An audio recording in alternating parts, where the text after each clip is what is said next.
సత్యభామనే భామనే సత్యభామనే సత్యభామనే సత్యభామనే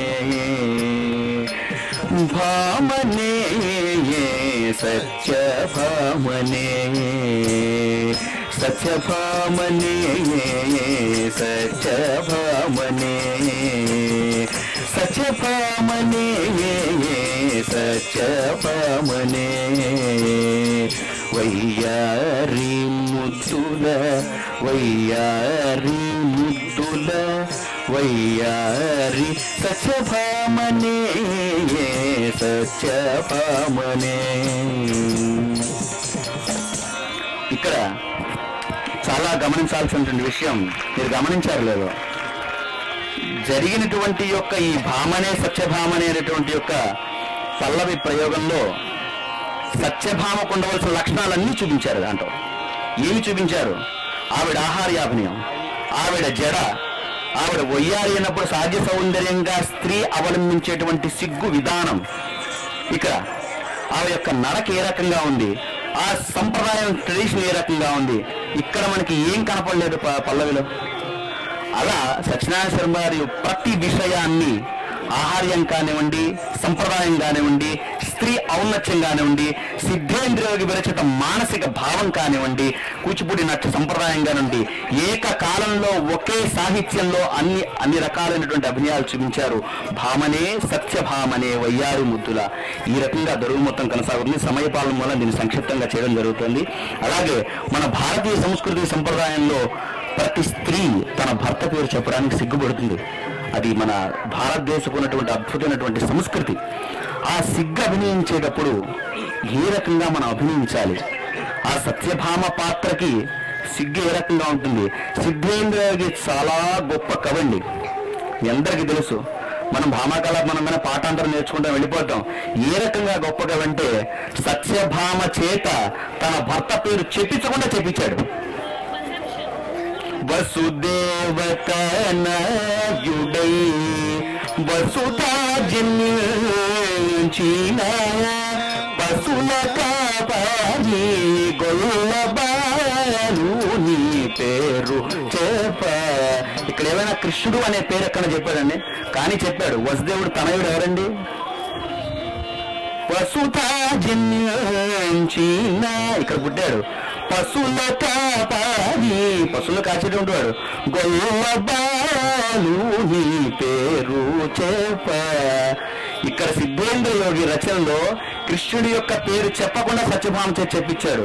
కానీ అదే యొక్క తత్వాన్ని సత్యనారాయణ శర్మ గారి సిగ్గును అభినయించేటప్పుడు అదే విధంగా తన భర్త కృష్ణుడే అని చెప్పుకుంటూ చెప్పకుండా చేశారు అభినయంలో.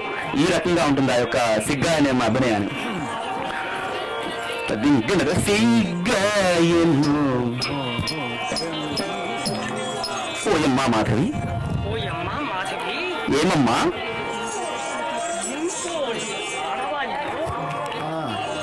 ఇంతటి మగవారిలో సత్యభామ మగని పేరు చెప్పేదంటే అవునమ్మా, స్త్రీకి సిగ్గే అలంకారం. సిగ్గయ్యేనో పేరు చెప్ప, సిగ్గయ్యేనో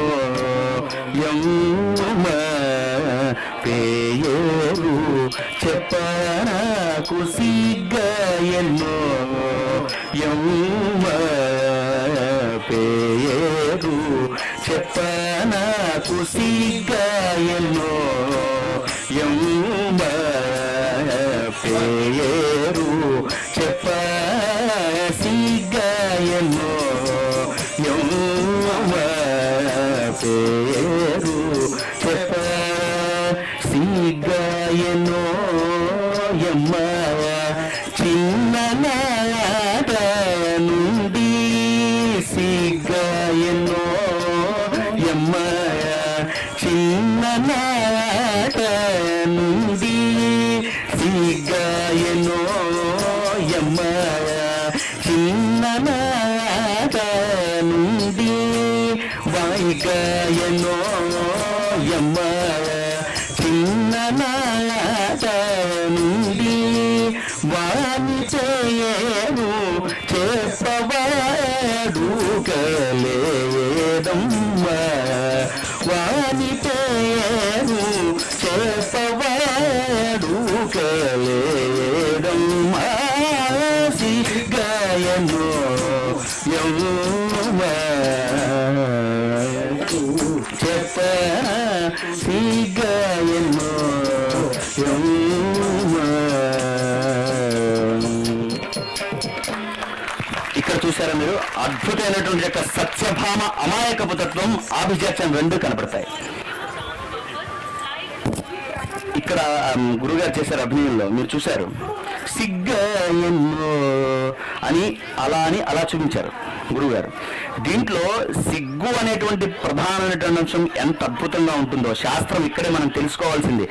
శాస్త్రం నిండా మనకి దృష్టి భేదాలు చెప్పారండి, గ్రీవభేదాలు చెప్పారండి, భూభేదాలు చెప్పారండి. ఆ పుస్తకం రూపేణ పుస్తకంలో ఉండడానికి కాదు, ఆ యొక్క దృష్టి ఏ రకంగా సాగింది, సాక్షి దృష్టిని ఎలా అనువృతం చేశారు, ఆ యొక్క ఐబ్రో చతురతని ఏ రకంగా వాడారు, ఆ గ్రీవని ఏ రకంగా ఉపయోగించారు, ఆ చేసేటప్పుడు సమశిరస్సుని ఏ రకంగా పెట్టుకొచ్చారు, ఇట్లా ప్రతిదీ నాట్యంలో ఇంపార్టెంట్. ఈ రకంగా శాస్త్రాన్ని సమన్వయం చేసుకుంటూ సహజ సౌందర్యానికి దిట్టగా, సిద్ధేంద్రులకి భావానికి తగినటువంటిగా, స్త్రీ తత్వానికి తగినటువంటిగా ఈ రకంగా భామాకలాపం మనకు జరిగింది.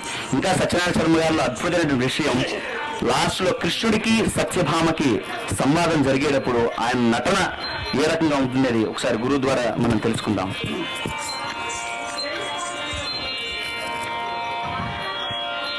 భామాకలాపం అంటే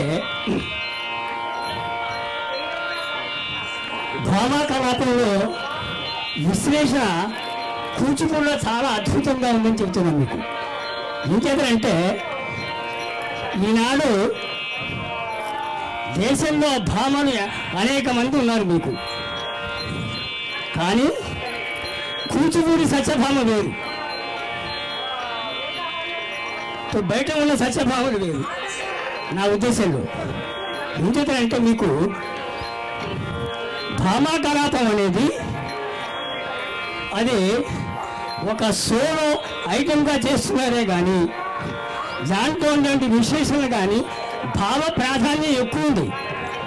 అది చోట్ల ఎక్కువ సోలో డ్యాన్స్ ఎక్కువ ఉందా, ఏం చేస్తున్నారు మీరు అన్నట్టుగా విచారిస్తే మరి చింతించాల్సిన విషయం చాలా కనబడుతుంది మీకు. మీకు సత్యనారాయణ శర్మ గారి గురించి ఒక్క విషయం చెబుతాను మీకు. ఆయన ఇదేది శ్రీకృష్ణుడికి ఒక లేఖ రాస్తారు, ఆయన తీసుకురాలే మాధవి. మరి తీసుకురామని చెబితే మాధవి వెళ్ళి ఆ స్వామిని తీసుకొస్తుంది. తీసుకొచ్చిన తర్వాత ఈయన ఎట్లా ఉండేవాడు,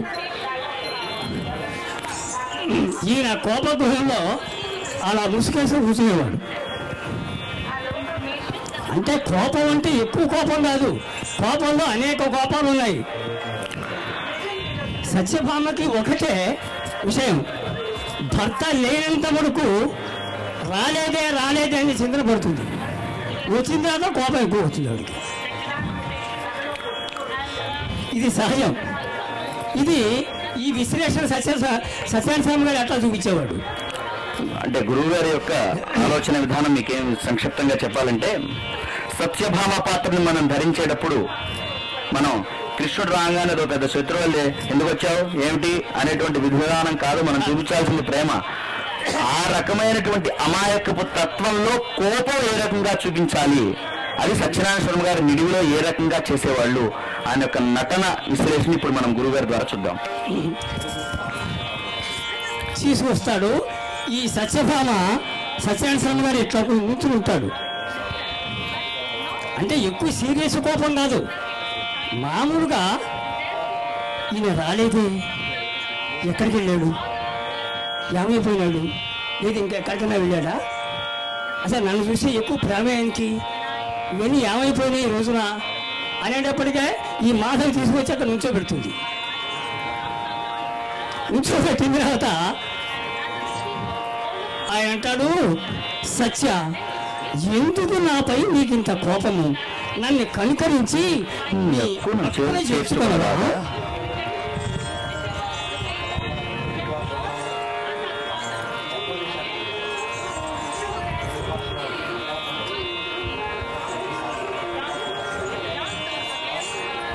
కపట గోపాలక, నీ హృదయము తెరుగు మరుగు లేక ఎరుంగిలే. ఓహో, అవసరము కలిగినప్పుడు మెరమెచ్చులయము అనురాగము చూపుతున్న నీ వర్తనము ఎవరెరుగరు? ఆనాడు నీవే అందగత్తెనా, నీవే అందగాడవా అని అడిగిన సందర్భమున ఒట్టి అవలనై నేనే అందగత్తెనంటే నా మీద అలాగే ఆ రుక్మిణి సదములు కలిగేదవా? ఏమి స్వామి, ఎన్నడు రానివాడవు, ఎన్నడు రానివాడవు, ఇప్పుడేటికి వచ్చితివి, ఏమి కార్యమో?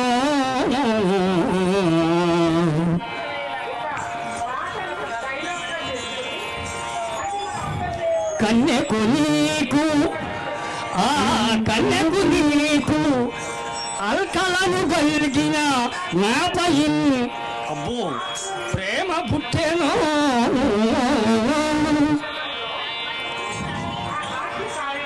లేక చిన్నతనంపు ముచ్చటలు చిత్తమునందు తలంపు బారెను.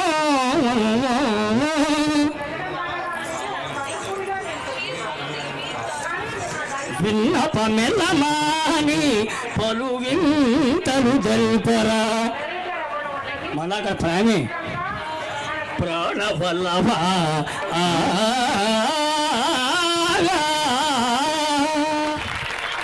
సత్యభామ స్వాభావికం అట్లా ఉంటుందండి.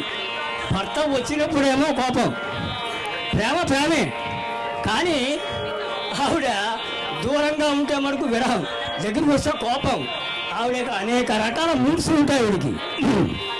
నేను చెప్పవచ్చేది ఎందుకంటే మీకు కూచిపూడి సత్యభామలో ఇన్ని విశ్లేషణలు ఉన్నాయని చెప్తున్నాను మీకు నేను. కానీ ఇప్పుడున్న విషయంలో ఈ మూడ్స్ లేవు, ఏమీ లేవు. ఇప్పుడు ఊరికే సరదా రావటం, భామనే సత్యభామనే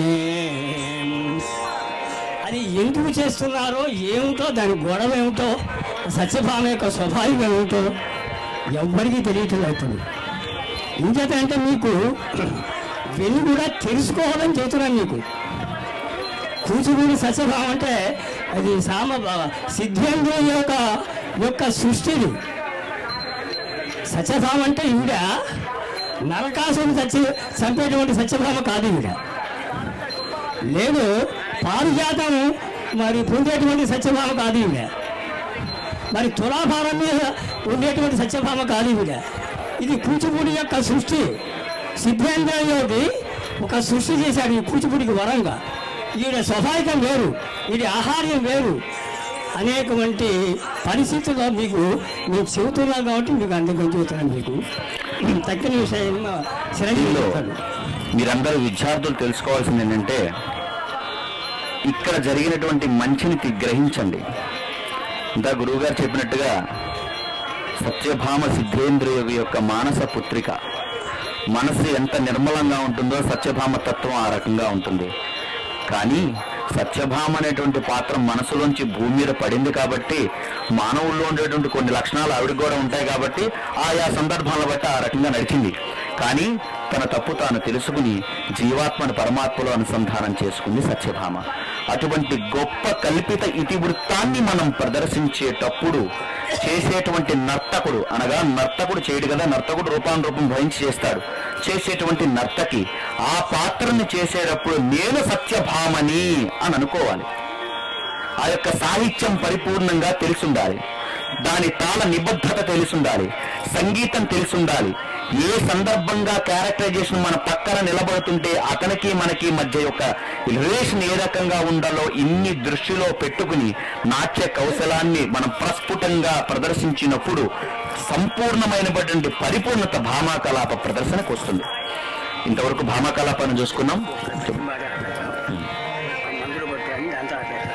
సత్యభామలో ఇప్పుడు మీ అందరికీ సత్యభామ కలాపనం కంటే నాకు తెలిసినంతలో చిన్నవాళ్ళకంటే పెద్దవాళ్ళకి కాదు, పెద్దవాళ్ళని అనుకో క్షమించండి, చిన్నవాళ్ళకి ప్రవేశదరువు సిగ్గాయనయమ్మ మదన అయిన తర్వాత శకునాలు లేక అంటే ఇదే భామా కలాపం అనుకుంటాం. చాలా ఉంది భామా కలాపం అంటే. 3 రాత్రులు చేసేవాళ్ళు కూచిపూడి వాళ్ళు. అందులో మందుల పట్టు అనేటువంటి ఒక పద్యాన్ని మీ ముందు ఇప్పుడు వినిపించబోతున్నాం. భామా కలాపంలో ఇది ఒక పార్ట్ అన్నమాట. దాంట్లో ఒకటి ఉంటుంది, అది మీ ముందు రత్నశర్మ గారు వినిపించబోతారు. మాధవితో అంటుంది సత్యభామ, మాధవి మాధవి ఇతని మర్మమును ఎత్తగా మాననే పోయమ్మా. అదేమిటమ్మా అంటుంది. అదేమిటమ్మా నువ్వు ఆగవమ్మా నీవు అని పశులక పరివాడ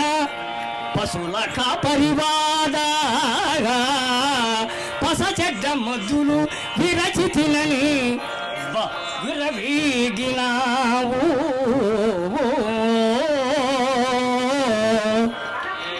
గొల్ల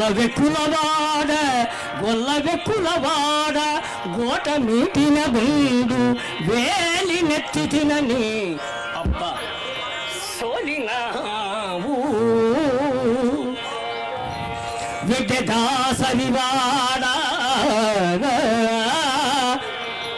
వెళ్ళేదాసరివాడ పడ్డ సామును బట్టి సుంక చేసి తినని అబ్బో విక్కినావు.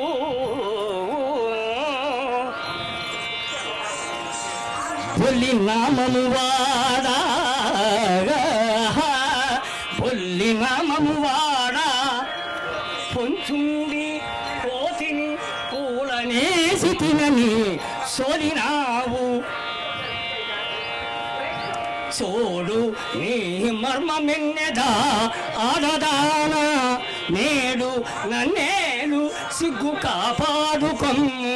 సరసదరహాస కుచేల పురనివాస సరసదరహాస కుచేల పురనివాస రాజగోపాల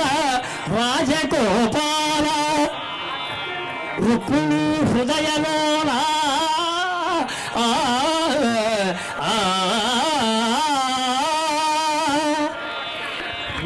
తర్వాత కూడా నీ మనస్సు అక్కడే ఉంటుంది కానీ ఇక్కడ అగ్గి లేదుగా నీకు అనేటువంటి పద్యంలో భామా కలాపంలో వచ్చేటువంటి పద్ధతులు ఇంకా అనేకం ఉన్నాయండి కూచిపూడిలో.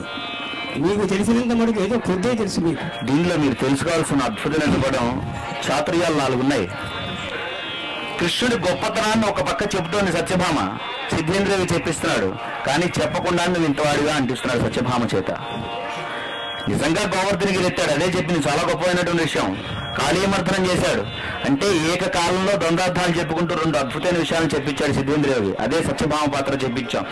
మా సత్యనారాయణ గారు, మా తాతయ్య గారు ఈ విషయం జరిగినప్పుడు మాట అంటూ ఉండేవాళ్ళు.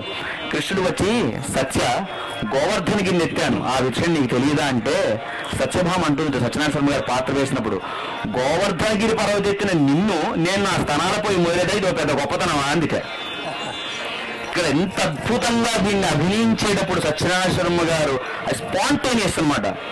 జనాల్లో ఒక అద్భుతమైనటువంటి యొక్క నిజమే. మరి గోవర్ధనగిరి ఎత్తిన మాట వాస్తవం మన కృష్ణుడు. మరి అటువంటి వాళ్ళని మరి సత్యభామ మరి భార్య కదా, మరి అది కరెక్టే. కానీ ఇదేమో అసందర్భంగా కాదు, సందర్భం. ఇటువంటి యొక్క గొప్ప స్పాంటేనియస్ గా చేయడంలో సత్యనారాయణ గారి సాటి భామా కలాపంలో అని మనం తెలుసుకుని, ఇవన్నీ ఏదో మనం వేరే వాళ్ళని కాదు కానండి, వారి దగ్గర నుంచి గొప్ప విషయాల్ని మనం అలవర్చుకుని మనం చేసుకుని యువతరం గురించే మాట్లాడుతున్నా. మన యువతరం మనమందరం సరిదిద్దుకుని దాన్ని సంపాదించుకుని మనం దాన్ని భావితరానికి అందిద్దాం. ఇప్పుడు భామా కలాపం చూశారు, ఇదే సత్యనారాయణ శర్మ గారు విభిన్నమైనటువంటి పాత్ర ఉషను అభినయించేటప్పుడు దాంట్లో ప్రవేశధరుని మీ ముందు మనం చేస్తాం. కూచిపూడి నాట్య సంప్రదాయంలో సత్యభామ పాత్ర కలాపం అయితే ఉష పాత్ర యక్షగానం. ఆ ఉష ఒక ముగ్ధ నాయిక. ఆ ముగ్ధనాయక తగినటువంటి హావభావాలు, మనం ఇప్పుడు ఎక్కడ ప్రదర్శన చేసేప్పుడు పెద్ద జతి తీసేసుకుని అలా పెడతాం, కరెక్టే శాస్త్రపరంగా అన్ని పరంగా. పాత్ర ఔన్నత్యాన్ని యక్షగాన పద్ధతిలో ఏ రకంగా చేయాలో స్త్రీ పాత్రలో ఇప్పుడు మనం ఉష యొక్క ప్రవేశ ద్వారా కొద్దిగా మనం ఒక 2-3 ఎక్స్ప్రెషన్స్ మనం చూద్దాం.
Porke lideera vedale